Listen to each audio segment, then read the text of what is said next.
Welcome back to the You Not Me podcast. In today's episode, we're going to explore the phrase, if only. You've probably caught yourself saying that before when reflecting on your past. If only I had more time. If only I had their life. If only I started earlier. If only things were different. It's difficult because in life we often attach our peace, our purpose, and our joy to something that doesn't actually exist. The if only mindset is really a subtle form of self-focus because it keeps us looking at what we don't have instead of helping us to steward what we do have.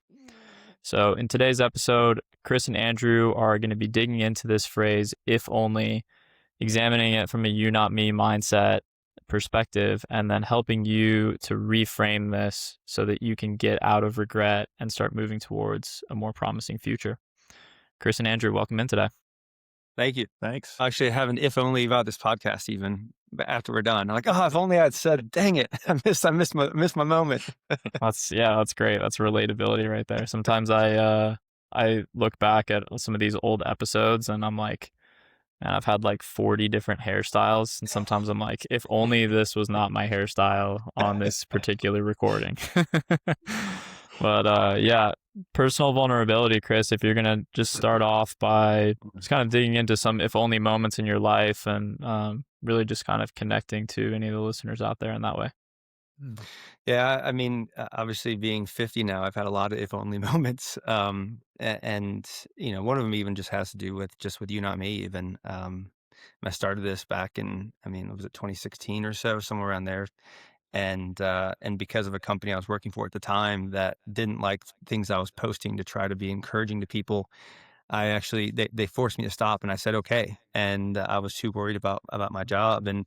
And there's a part of me that says, if only, because back in 2016, nobody was talking about this stuff. Everybody was talking about something obviously other than the type of cultural relational change that we're doing. And now, there are a number of people that are talking about this, but still not hitting the mark with what we're trying to do. And so, there are times that I'd say to myself, man, if only I'd really gone full guns back then, where would this be now? And, but also I look at where I am and the things that have happened between things with my boys, things with myself and all that.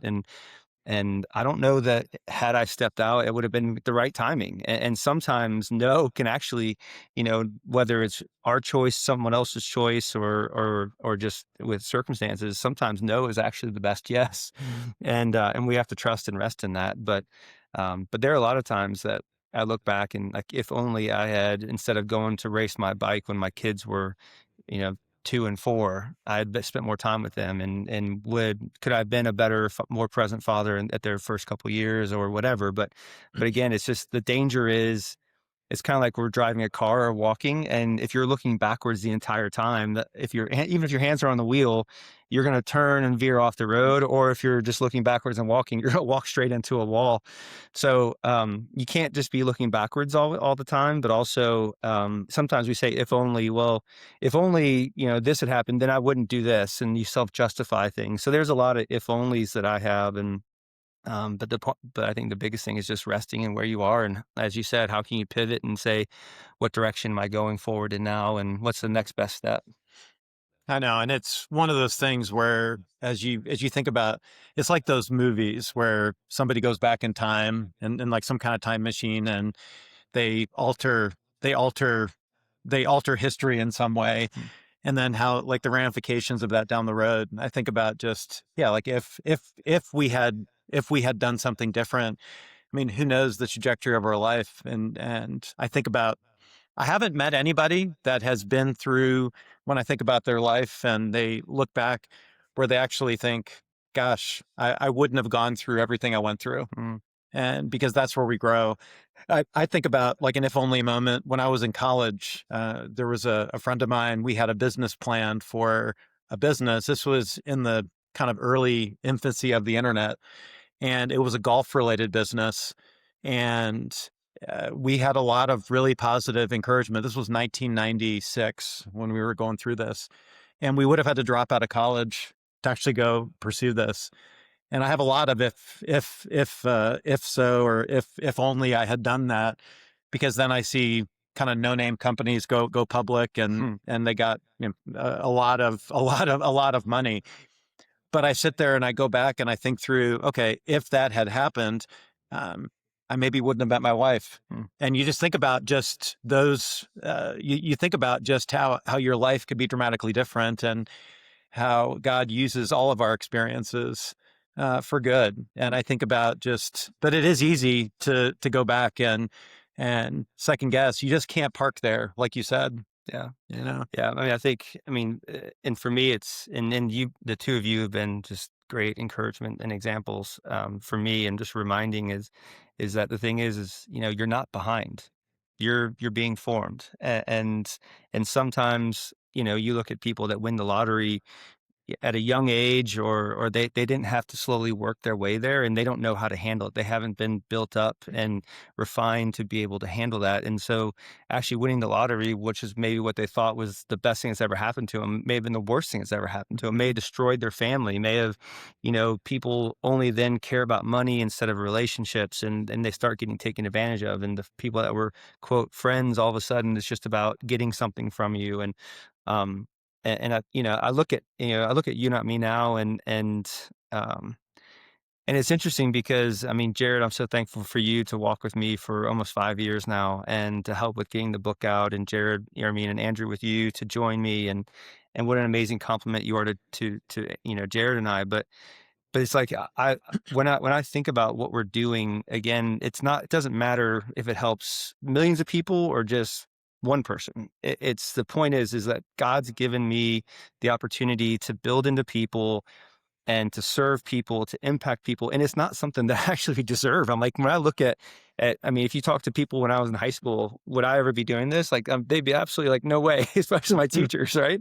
And so, it's like, for me, it's when I have that if only moment, which I'm starting to have less, and I just say, Father, forgive me, for seeing my life through the wrong lens, because that's not the lens of what I've done, and looking back on the past, because that will shackle us, that'll keep us stuck. That'll keep us in jail or in prison, from, in a mental prison. And instead it's like, okay, Lord, where do you want me to go now? What do you want me to do? How can I serve and love the person in front of me, that who knows how they're feeling, what they're going through, what they've been treated? We always talk about one thing that's always happened in someone's life that you don't know. And could you be that encouragement, that pat on the back, the arm around the shoulder, to say, like, I believe in you? I mean, Jared, you talked about the passing of one of your former coaches, and I just love how you said, thank you for believing in me when maybe nobody else did. And can you be that person for somebody today, and tomorrow, and every day? And that's, I mean, to me, the definition of success is being faithful, and just, living for and being the hands and feet of Christ for people, but really just loving people and being that encouragement and reminder that, like, let that stuff in the past rest, and it doesn't define you. It's just a part of your story. How do you walk forward in a way of courage and confidence, and expecting the best instead of, like, fearing the worst because bad things have happened in the past? Yeah, and I've talked to a lot of guys, being in corporate America for almost 30 years. I've talked to a lot of guys in particular that have a lot of regrets. They wish they hadn't traveled so much. They wish that they had shown up to more practices or more games, or been more present. And it's, again, easy to find yourself dwelling in all the what ifs, and if I would have, if so's, if only I had done this differently. But the goal is, we just got to keep moving forward. And yes, it's okay to reflect back on that, to inform your steps today, and that today is a new day. And that today you can make a different decision than you did yesterday. You can make a decision to be more present in the important people in your lives today, to be a good neighbor today. Like, I think about just how the internet and social media, everything is glamorized, that everybody else has it all figured out. And when you think around an if only statement, it really is, you're coveting or desiring, what somebody else has, as if the grass is greener. And there are very few people that will attest that the grass is actually greener. And so, but again, I think as long as our focus can be moving forward, and using the past to inform our steps today. Yeah, something that I think about, and you just kind of mentioned it, Andrew, is this idea of the grass being greener. And there is really kind of like a lie behind the if only statement. There is also some truth behind it, which you also named, which is just this idea of regret, of knowing, man, I dropped the ball here. Or, I sinned in this way, or I made a huge mistake, or I let my family down, or it could be any number of things that is very legitimate in terms of it being a regret. But I think that the key in all of this to remember is this proverb: a man plans his way in his heart, but the Lord establishes his steps. And I've been reading this book recently called The Redeemed Man by Joel Beakey, which I would really recommend for anyone who's just looking to dig into kind of a biblical definition of manhood and what it means to be a man and grow and mature through all the different phases and seasons of life and the different arenas that you're called into as a man. But the chapter I was reading today was actually centered around just singleness. And one of the things that the author had mentioned was just that it could very well be that you are single because had you been married now, either you would have been destroyed by that marriage or you would have destroyed the marriage because you're not ready for it yet. Yeah. And so I think that there's a very real sense in which anything that we have in life is grace, in the sense it's given to us and we don't deserve it. And anything that we don't have from God is actually just mercy, just keeping us from some kind of hurt or harm that would be actually inflicted upon us. So I think it's just important to remember that you don't see the full picture. Sometimes we can feel like, oh, I'm missing something that was meant for me, or my mistake has totally compromised my future. It's not necessarily true. I think that it really depends on how big your God is. I mean, if your God is sovereign and if he does indeed establish your steps, then even mistakes are things that he foresaw and foreknew and can weave into his plan. So I think it's important to just remember that your life will really change when your perspective starts to change. And I think that's where the you, not me mindset really starts to come into all this. So if you guys can just dig into that a little bit.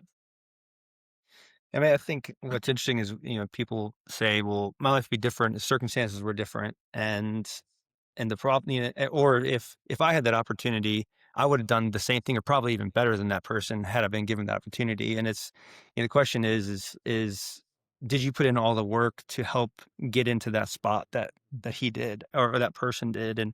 And I think too often, again, it's like, if I only had if I only had Jared's hair, and instead of having to, deal with the bald spot or, Depends which podcast episode you're talking about. That's right. That's right. I mean, and people are like, if I only had their money, then it'd be easy to go out because I wouldn't have to worry about and stress about these things. And if I only had, that job, or if I only had that marriage, or if my kids, whatever. And the hard thing is it drives us really back to that whole comparison and self-focus. And we miss out on the opportunity to see the need around us and how we can help other people. But also, we might miss an opportunity that's right in front of us because we're too busy thinking about and regretting and being frustrated and angry of where we are, instead of just saying, okay, I'm here. And how do I move forward?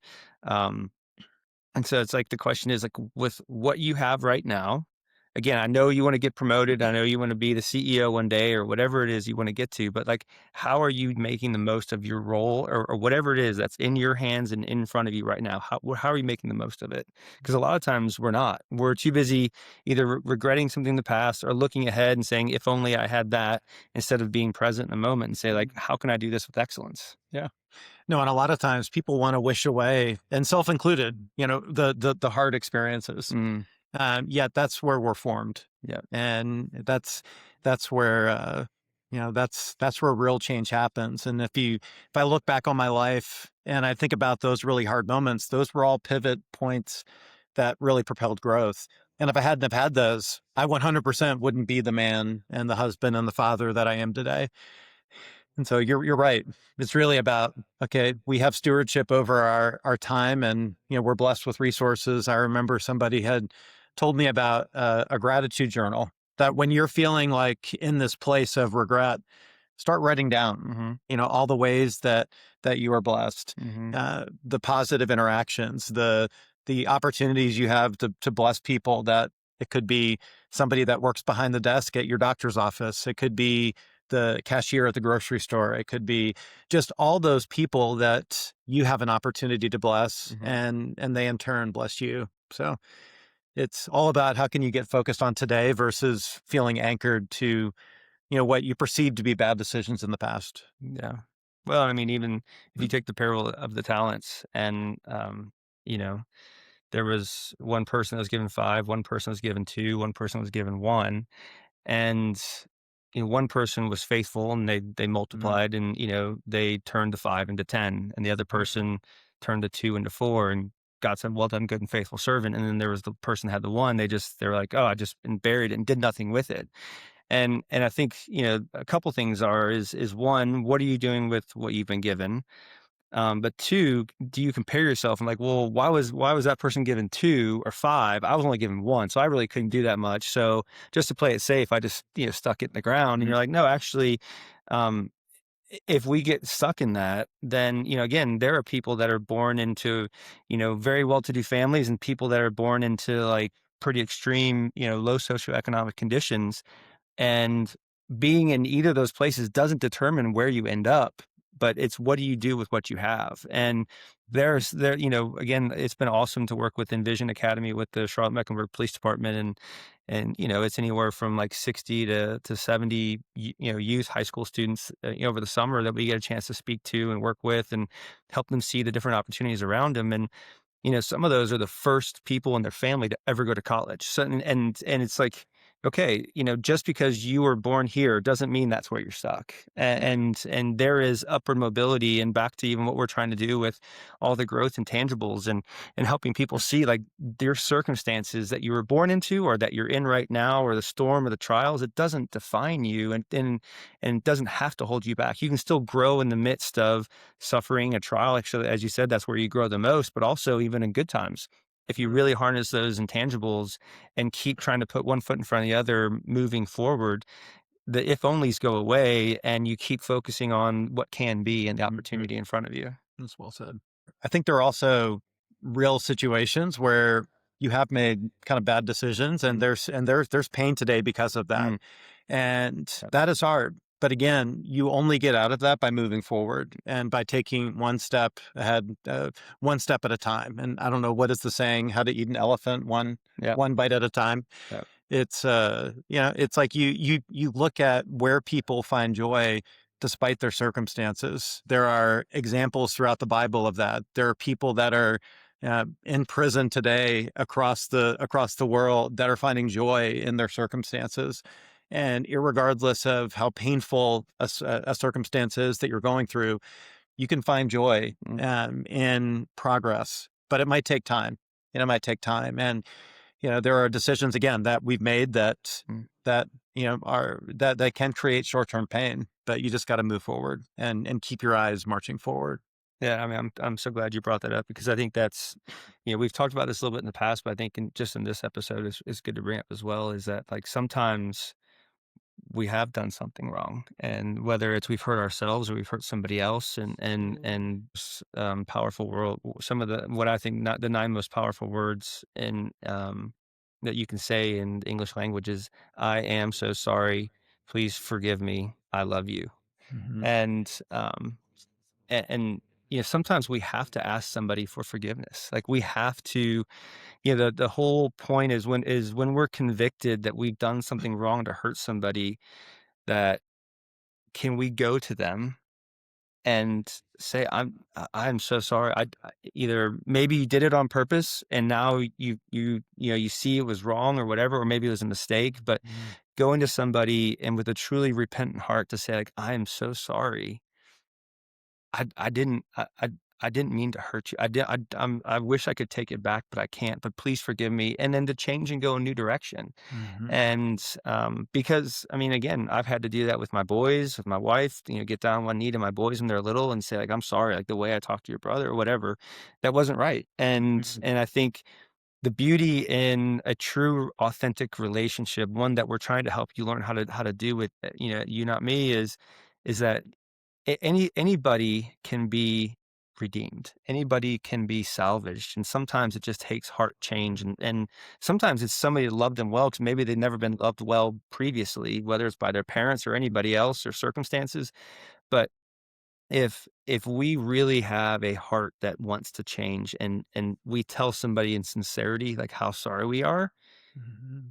over and over again, it may take a while, but eventually they'll see that you're sincere, and Mhm. and you can rebuild that relationship back. And actually, those relationships that have had trials and struggles can actually be some of the most strong and fire tested relationships than one that's never had a problem, because everybody's just, everything's happy go lucky, or maybe someone's too cowardly to actually speak up about something. Mhm. But the trials, like we talked last week, um can actually bring about amazing change and amazing relationships. So No, it's my wife and I are a part of a marriage ministry, and there are just so many incredible examples of marriages that were going down the path of divorce, mm, but the couples really kind of embraced forgiveness and reconciliation, and how the whole reconciliation process, like you mentioned, that can take a little while. mm, I mean, there are people that could be listening to this where you've hurt your spouse.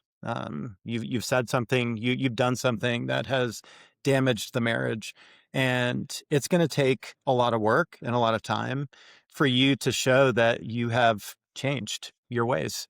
And that takes a lot of grace and patience and forgiveness from your spouse, but you need to take those steps every day.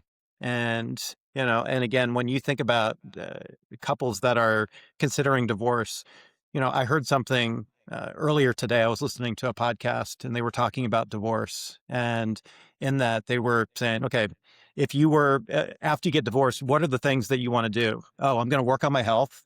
I'm going to do all these things. Okay, well, why don't all your stuff is still in the house. Why don't you do that now for mm, the person that you committed to mm, X number of years ago? Because God wants us to have thriving marriages, and in conflict, yes, we are sinners and we make mistakes. But again, it's about it's about how do you move forward, take ownership and accountability for mistakes that you made, mm. areas that you've hurt people, and move forward. I think another example that you had listed, Chris, was just this scouting out of the promised land for these 12 spies, including Joshua and Caleb, who, in contrast to the 10, brought back a favorable report of the promised land, whereas the 10 saw all these obstacles, especially the giants, the Canaanites that were living in the land. Um, but Joshua and Caleb saw something else. They saw, namely, God's promises. God had promised to Israel that they would have this land as an inheritance and that he would give it to them. Um, but the other 10 saw all the things that stood in the way of that, because at the end of the day, they were trusting in themselves and their own understanding of the future rather than God's understanding of the future and what he had decreed. Um, so, what are some ways that we can connect that story to this idea of if only?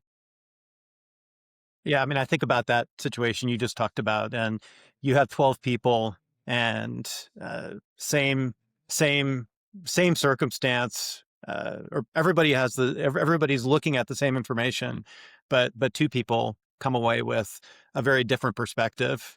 10 are kind of stuck in the if so, they're in fear and don't want to move forward. You have two that move forward boldly with the promise of God and the the promise of freedom. And so it's like I think about just every day, how do we have that view? And the people that I know that are thriving and happy and moving forward are the people that embrace the present and march forward, just like Joshua and Caleb, and they are moving forward. And yes, they use everything in arrears to inform their steps, but they're not stuck stuck in their ways and be like, yeah, we're not going to take that step forward because it's too scary, because of all of the what ifs and things that could happen. And so we want to be like Joshua and Caleb and move forward and live a life of adventure and a life that's exciting. Yeah.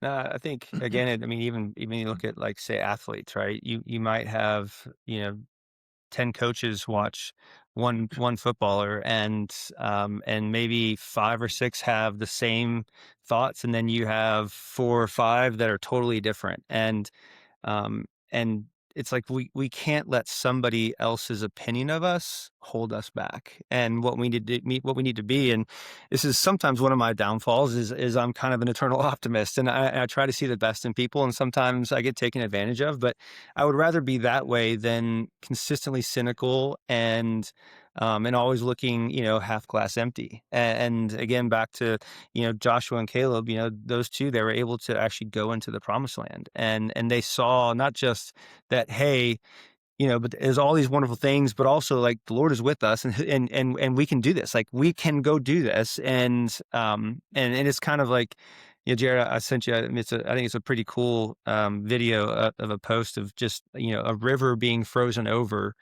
And especially with this cold snap that we've gotten, I'm kind of tired of the cold. But you see, I think there was a couple weeks ago that the Potomac River totally froze over, and like there are people ice skating on it, which I would not recommend.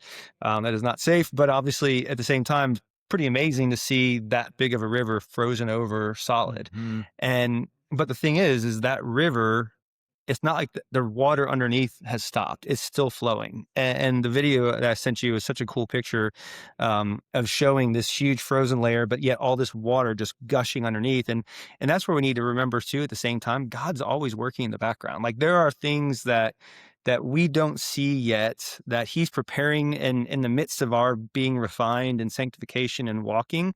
There's stuff that he's doing that all of this time, whether it's in in the shadow of his hand, whether it's in patience and waiting, or even suffering, that he has ready for us down the road in his sovereignty. And I've seen it with my own boys, with both of their college soccer journeys and injuries and everything else. And but I think it's just the thing is we have to remember God is always going before us, and he's always walking with us. And there's a great, it's kind of similar to what you said, Jared. Tim Keller said, God will withhold nothing that we need, and he will not give us what we do not need. And I think, and if we remember that, and we're in the midst of if only, or I wish I had, or it's remembering that, if I don't have that, there's a reason, and I need to rest and trust in that. And also when something comes, whether it's good or bad, there's a reason, and I need to learn from it. And how can I use that and understand that it's a growth opportunity? And instead of just saying, you know, this sucks and my life's terrible and I'm going off the rails now. And I've even heard the saying before, sometimes when everything looks like it's falling apart, it's actually falling into place. Mm-hmm. And if you were supposed to be somewhere else, God would have you somewhere else, but he has you where you are right now. And what are you going to make the most of right now?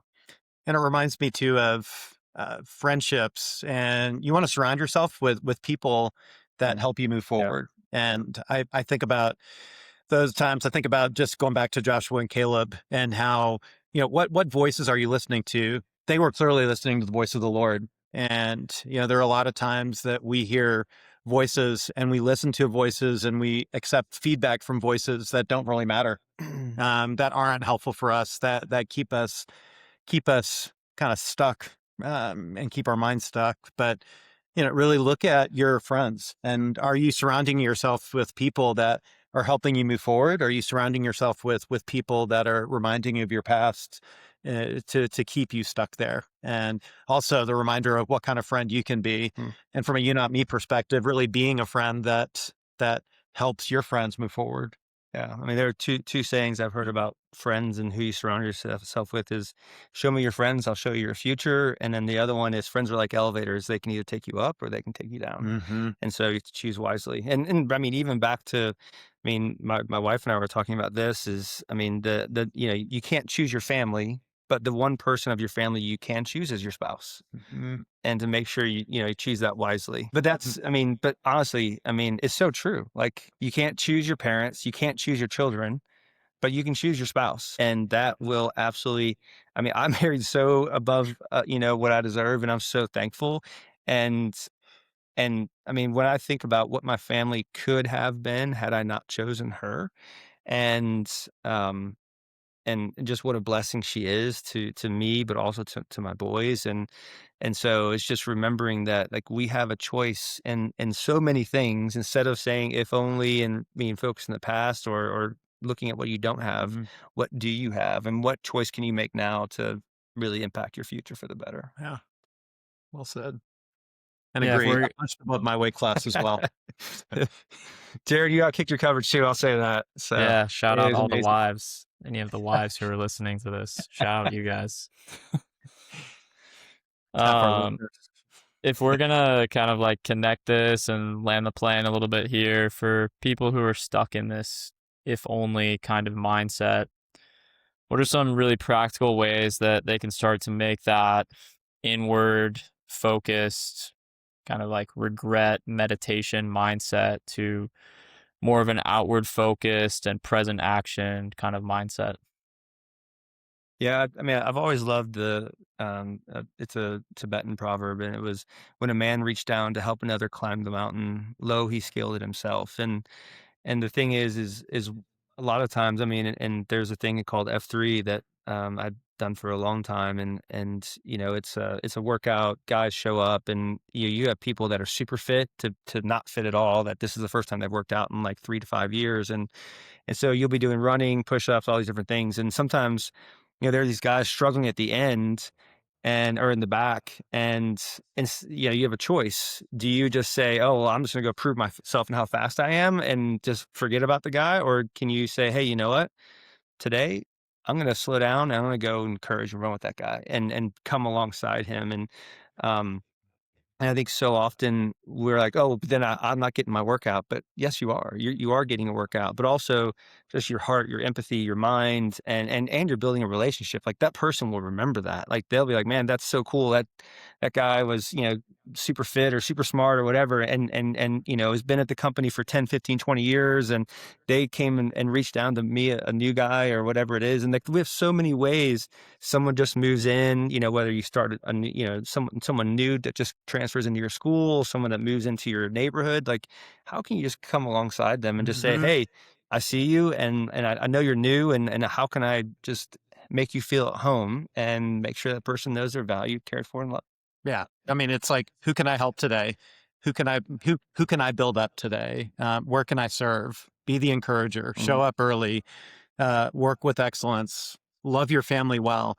I mean, these are things that are, one, it requires a perspective shift on your part. I'm going to stop focusing on me. I'm going to focus on others. And how can I take action on that? I've talked to a number of people that have really felt depressed, and then they got up and they went and served and volunteered somewhere. And they're like, wow, I loved it. It helped them to see another perspective and somebody else's circumstances in a different way. But I think through the act of serving, and if you just need to get your eyes off yourself and focus on others and be more present. And so if you're somebody who feels stuck, really start, flip it around and to see what can you do today to focus on others, and you'll start to see your own perspective change. Yeah, no, it's amazing. I mean, there are times when, whether it's you go, serve somewhere, like downtown to homeless shelter, or you go on a mission trip or whatever, and some people are like, "How was it?" And you know, people think about, well, I'm going to go serve them, but a lot of times you come back and you were the one that served. Maybe you did the work, maybe you built something, you built a house, or or whatever you did, built a school, built a well. But man, it's amazing what, when you look outward, to your point, I mean, it lifts the weight of whatever it is that's bothering you. And yeah, I mean, maybe that you come back and there's something you still have to, tackle and go after, but you've seen life from a different lens and Hmm. perspective. And sometimes it's even, you're dealing with something, you see someone that's struggling with something much worse than you, and it puts things into perspective where you're like, oh my gosh, like, Hmm. A, I feel so bad. How can I help that person? But B, like my stuff's really nothing in comparison to what they're dealing with. And life is so much is just the perspective and the lens that we look through, because too often it's a selfish, self-focused, woe is me. And instead of lifting our eyes and our head to see what matters most, see what's around us, but then also again, just to remember that the Lord's with us, and that's where again, you not me, we're trying to help people see that we care more about you than ourselves, and we're here for you. We want us to reach out. We want you to reach out to us if we can ever be somebody that, if you don't have anybody, that we can walk with you through a trial and care about you. But ultimately, what we want to point you to is the Lord, because He's the only one. I mean, I tell my boys that all the time. I want them to be the best of friends and brothers, because I didn't have that, but also like their mom and I are going to pass away one day, and they're going to have each other, but also ultimately one of them is going to pass. And again, all we have every second of every day is the Lord, and we can turn to Him at any time, and He's there ready to listen, and He is the perfect good Father. And so again, it's just remembering that just because things look hard doesn't mean that you're alone. Oh, those are great reminders, and thanks so much for all the reflections that you guys have given today. And I hope it's been really helpful for the listeners who have tuned in today. Just a couple of reminders to close. Your life will never change just because your circumstances change. It'll actually change when you stop saying "if only" and start saying, "how can I be faithful with what I've been given?"